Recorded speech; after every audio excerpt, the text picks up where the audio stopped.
Halo, selamat pagi anak ibu semuanya. Apa kabar? Ya, semoga kita semuanya dalam keadaan sehat ya.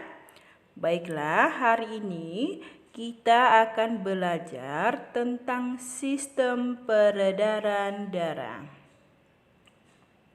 Adapun nanti kompetensi dasar yang akan kita capai di dalam pembelajaran yaitu menjelaskan organ peredaran, kemudian fungsinya pada manusia serta hewan, dan cara memelihara peredaran darah tersebut. Sistem peredaran darah yaitu suatu sistem organ yang berfungsi memindahkan zat ke dan dari sel. Sistem ini juga menolong stabilisasi suhu dan pH tubuh kita atau bagian dari homeostasis. Jenis sistem peredaran darah. Yang pertama, sistem peredaran darah terbuka, yaitu peredaran darah yang cukup sederhana, di mana jantung membawa darah ke seluruh tubuh dengan cara mengalirkan darah ke rongga-rongga seluruh tubuh kita. Kemudian, sistem peredaran darah tertutup, yaitu peredaran darah ketika sirkulasinya melalui pembuluh darah yang sejati atau kapiler yang terdiri dari pembuluh arteri, vena, dan kapiler. Sistem ini juga cukup deras karena adanya memompa darah yaitu jantung.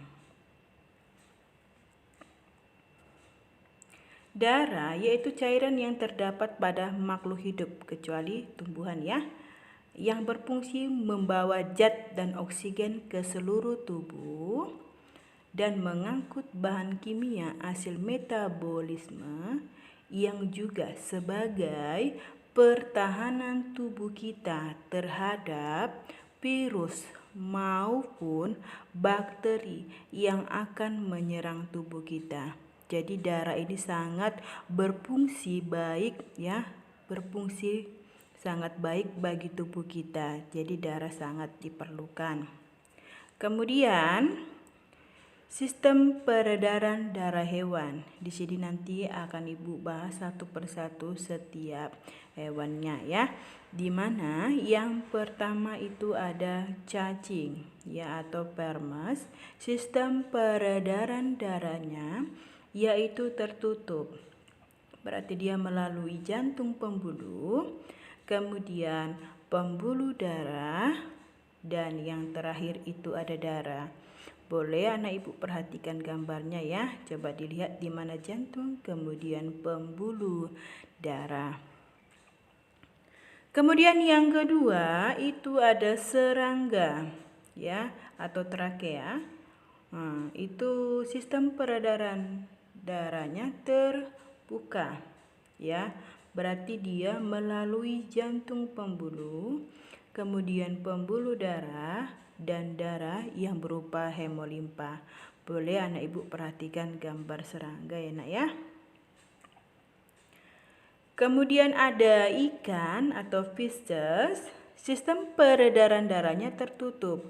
Berarti dia melalui jantung yang beruang dua. Berarti jantungnya ada dua. Kemudian jantungnya beruang dua ya nak ya. Kemudian ada pembuluh darah. Dan yang terakhir itu melalui darah. Kemudian ada amfibi ya, hewan dua alam, di mana sistem peredaran darah ini tertutup. Berarti darahnya melalui jantung. Jantungnya ini beruang tiga. Kemudian ada pembuluh darah. Dan yang terakhir itu ada darah. Boleh anak ibu perhatikan gambar amfibi pada gambar tersebut. Kemudian ada reptilia, ya hewan melata. Sistem peredaran darahnya tertutup, di mana jantungnya sudah beruang 4, tetapi sekat bilik kiri dan kanannya belum sempurna, berarti masih ada ruang sedikit ya nak ya.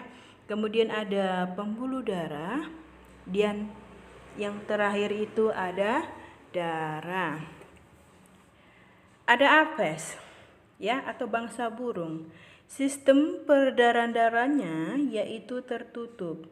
Berarti darah itu dialirkan melalui jantung yang beruang 4. Berarti sudah ada bilik dan serambi ya. Kemudian ada pembuluh darah dan yang terakhir itu ada darah. Ada mamalia yaitu hewan menyusui di mana sistem peredaran darahnya itu tertutup. Berarti darahnya dialirkan melalui jantung. Jantungnya sini sudah sempurna, dia beruang 4, kemudian melalui pembuluh darah, dan yang terakhir ada darah. Sistem peredaran darah pada manusia ya. Pertama kita harus tahu dulu organ dari sistem peredaran darah. Yang pertama ada jantung. Boleh Anda lihat gambar jantung yang ada Ibu buat. Di jantung itu ada serambi kanan, fungsinya menerima darah yang kaya CO2 dari seluruh tubuh. Kemudian ada bilik kanan, berfungsi memompa darah yang kaya CO2 ke paru-paru. Kemudian ada serambi kiri, berfungsi menerima darah yang kaya oksigen dari paru-paru. Dan ada bilik kiri, memompa darah yang kaya oksigen ke seluruh tubuh. Kemudian ada aorta, ini adalah pembuluh darah terbesar karena dia melewati jantung sebanyak 2 kali. Ada pembuluh vena, ya, pembuluh vena ini membawa darah ke jantung. Kemudian ada pembuluh arteri membawa darah ke seluruh tubuh, ya. Kemudian ada apeks jantung. Nah, itu boleh anak ibu lihat di bagian jantung yang sudah ibu buat di dalamnya. Di jantung ini juga sangat berfungsi baik dan berperan baik di dalam sistem peredaran darah karena dia fungsinya memompa darah. Jadi kalau tidak ada jantung di dalam tubuh manusia, berarti manusia itu tidak bisa hidup ya nak ya. Karena organ yang paling penting itu di dalam tubuh kita adalah jantung. Jadi kalau pembentukan jantung di dalam janin, yang pertama itu adalah jantung ya, karena jantung ini adalah sumber kehidupan. Ya, jantung itu memompa darah ke seluruh tubuh. Jadi di dalam jantung itu tadi ada 4 ruang, serambi kanan, kemudian serambi kiri, kemudian ada bilik kanan dan bilik kiri, kemudian ada aorta, ada pembuluh vena, dan ada pembuluh arteri. Kemudian ada juga otot-otot jantung yang fungsinya untuk menekan darah ya nak ya. Kemudian yang kedua organ apa? Yaitu pembuluh darah. Pembuluh darah di dalam manusia itu ada pembuluh arteri.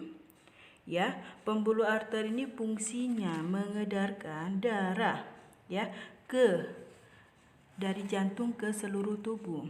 Kemudian ada pembuluh vena.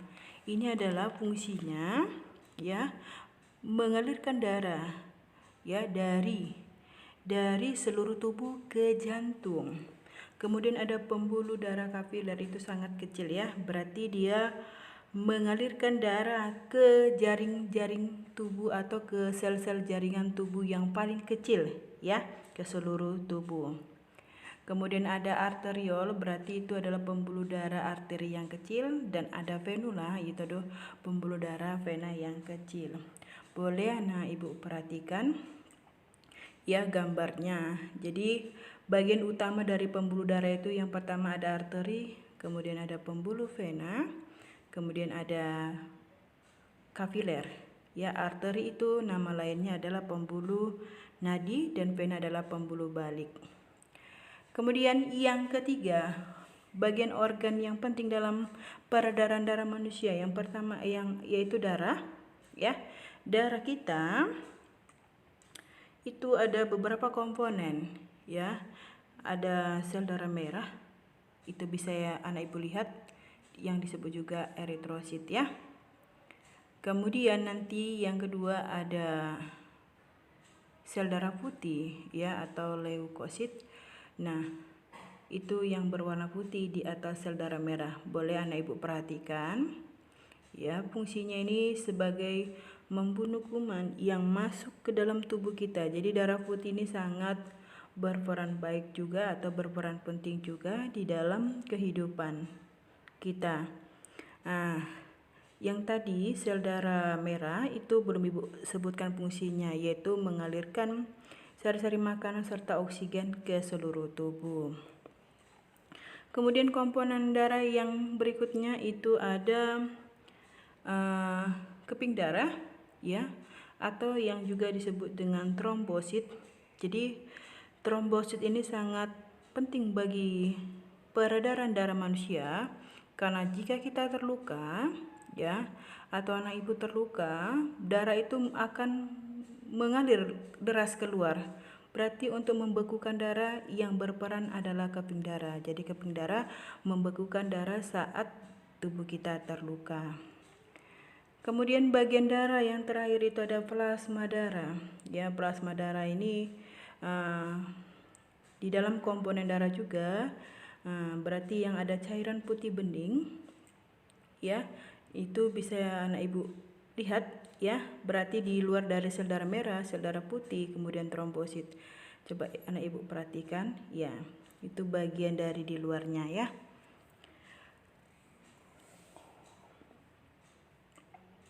Sistem peredaran darah, ya, pada manusia itu ada dua, ya, peredaran darah besar dengan peredaran darah kecil. Kalau darah besar berarti dimulai dari bilik kiri, kemudian aorta, kapiler seluruh tubuh, vena atas dan bawah, kemudian serambi kiri. Kemudian darah yang kecil dari bilik kanan, arteri, paru-paru, vena paru, dan serambi kiri.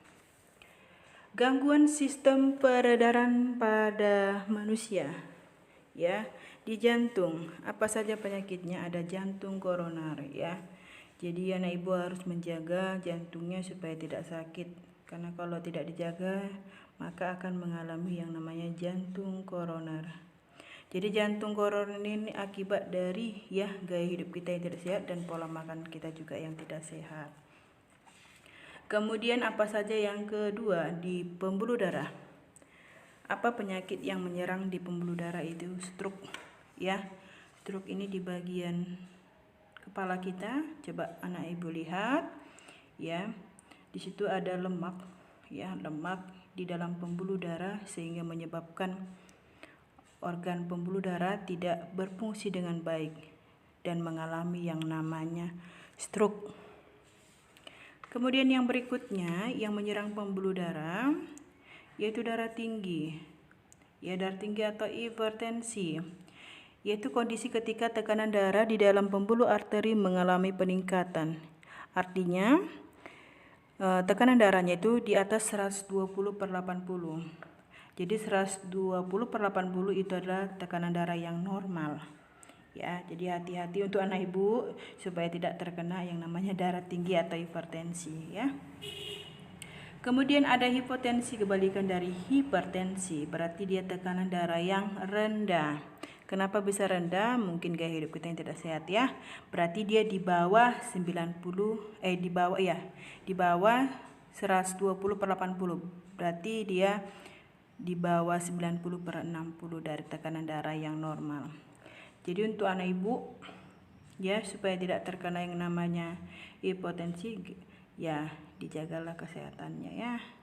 Kemudian yang berikutnya yang menyerang pembuluh darah yaitu varises, ya. Varises ini disebabkan oleh gangguan aliran darah pada pembuluh vena.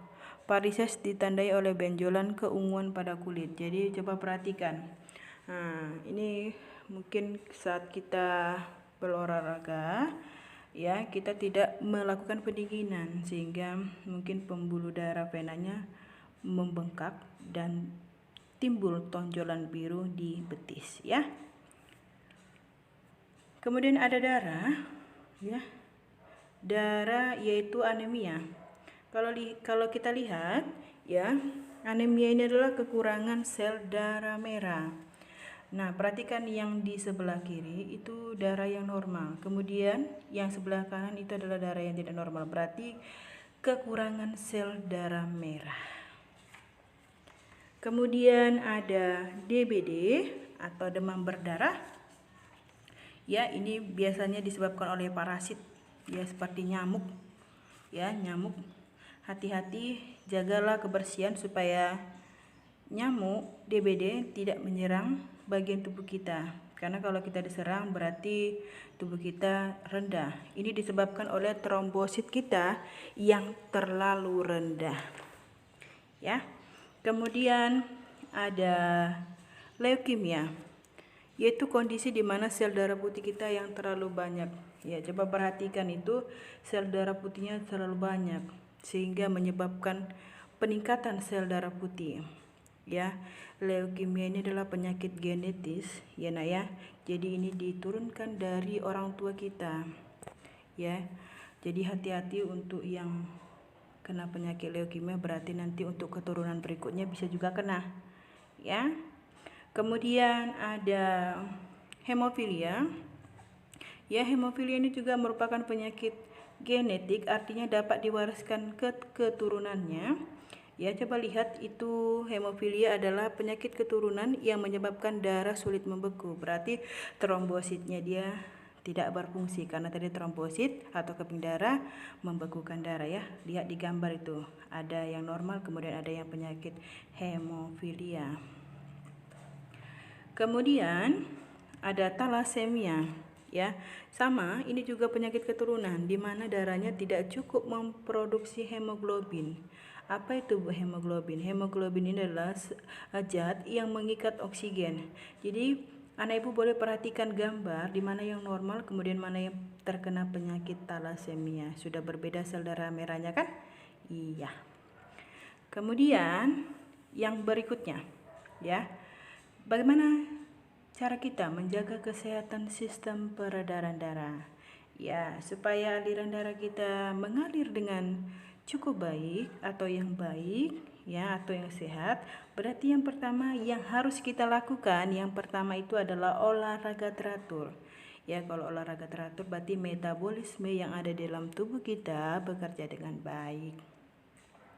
Ya, yuk olahraga bersehat kita enak ya. Kemudian ada konsumsi makanan yang sehat dan bergizi ya.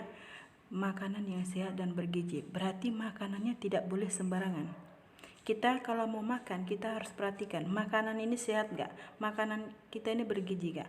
Berarti kalau makanan sehat dan bergizi berarti sudah membuat sistem peredaran darah kita tetap sehat ya. Tapi ingat, sehat dan gizi harus seimbang ya nak ya, gak boleh terlalu berlebihan. Kemudian bagaimana cara menjaganya lagi? Ada tidur yang cukup atau istirahat yang cukup. Tidak boleh terlalu banyak tidur ya. Karena kalau terlalu banyak tidur apa yang terjadi?